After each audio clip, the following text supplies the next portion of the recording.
การบุกคือสนอตัวแดงแหงมัน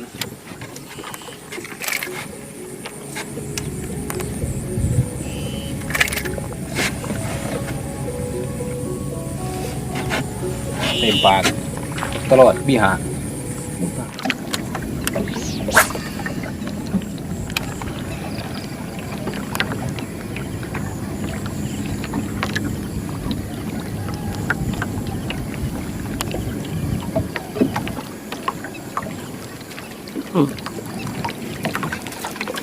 ลายนำบอก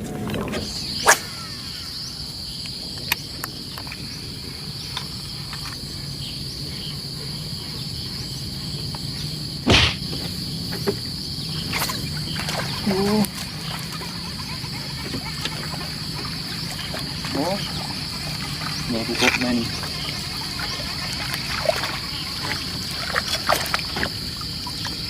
นี่แต่ดูมันทำกัน2-3 บาท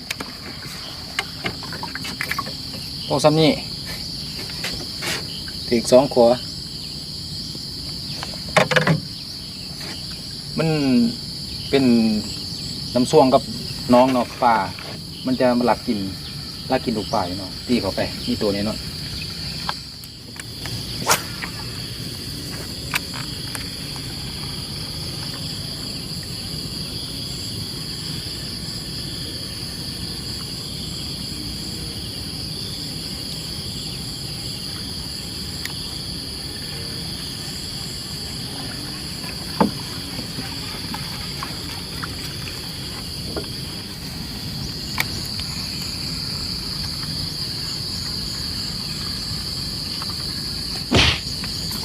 อยู่อีกแล้วเอา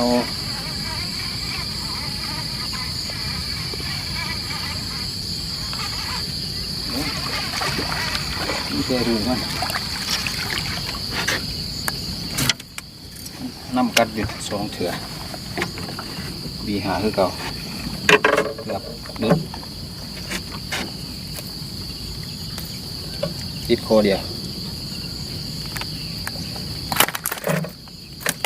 ดูจ่อย